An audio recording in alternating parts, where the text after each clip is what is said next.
Henry Watkins Allen was an American soldier and politician, and a general in the Confederate States Army during the American Civil War. He served as the 17th Governor of Louisiana late in the war and was the last governor elected under constitutional law to the post until the end of Reconstruction. Early life and career. Allen was born in Prince Edward County, Virginia, was educated at Marion College, Missouri, and taught school and practiced law in Mississippi. He served in the Texas Revolution against Mexico as a private and later as captain. He was elected as a member of the Mississippi House of Representatives in 1846, after which he studied law at Harvard University. He later moved to Louisiana and was elected to the Louisiana legislature in 1853.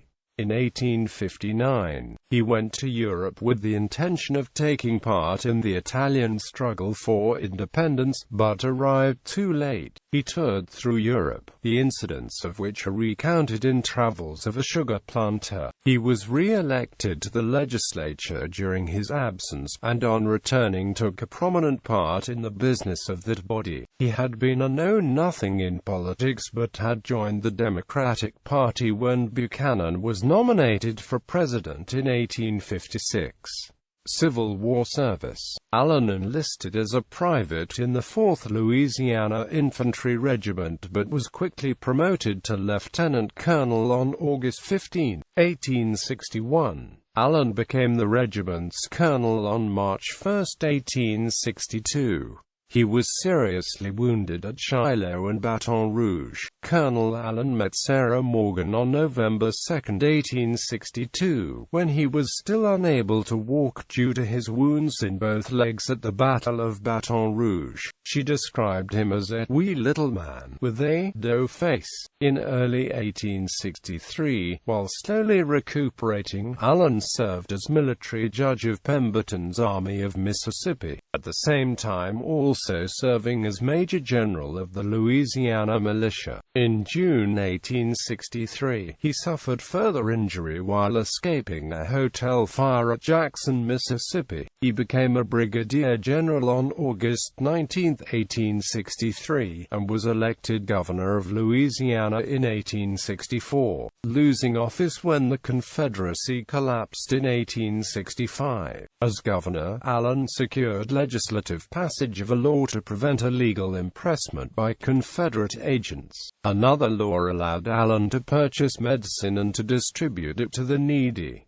Disabled soldiers were provided with $11 per month. Allen procured the establishment of new hospitals both with public funds and private contributions. Recognizing the lack of manufacturing industry in Louisiana, he established a system of state stores, foundries, and factories with the goal this new works would be put to civilian production after the war. Because the lack of medicine was acute in the Confederacy, he devoted extensive time and resources toward establishing a large intelligence and covert action service which could secretly procure vital supplies, especially medicines such as quinine, from behind Union lines in New Orleans or from Mexico. Having established the state's military-industrial complex in a short 12 months, state laboratories were soon manufacturing turpentine, castor oil, medicinal alcohol, and carbonate of soda. Allen made arrangement with General Edmund Kirby Smith to transfer to the state larger amounts of cotton and sugar collected by Confederate agents as tax in kind until the Confederate debt could be retired. He tried to make the state self-sufficient and also guarded the civil liberties of the citizens from infringement by military authorities. Post-bellum career. As the Union Army forces started flooding into the rest of free Louisiana, Governor Allen was declared an outlaw by military authorities, punishable by death upon his capture. Historian John D. Winters writes on Allen's exodus from Louisiana as the war ended to take refuge in Mexico. Before leaving, he addressed a long letter to the people of Louisiana begging them to keep the peace and submit to the inevitable and begin life anew without whining or despair. The crippled governor then got into his ambulance while a group of friends, tears streaming from their eyes, told him goodbye. In 1865, James Madison Wells, Louisiana's first Reconstruction governor, succeeded Allen. After the war, Allen moved to Mexico City and edited the Mexico Times.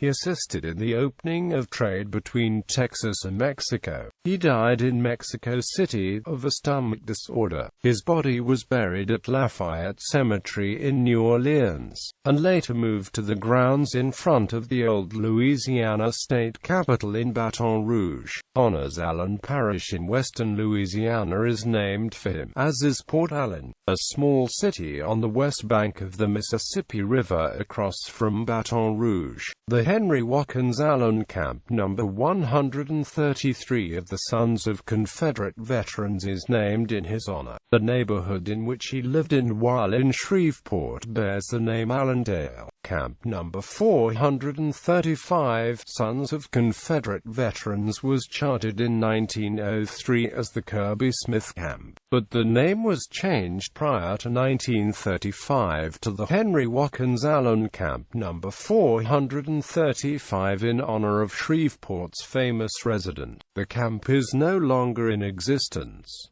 Henry W. Allen Elementary School, a public school in New Orleans, is named for him. A statue of Allen by famed sculptor Angela Gregory is located near the West Baton Rouge Parish Courthouse in Port Allen, which was named for him. A maquette of this statue can be seen on display at the West Baton Rouge Museum. A bust of Allen, along with Lee, Jackson and Beauregard, is located on the Confederate Memorial in front of the Caddo Parish Courthouse in Shreveport.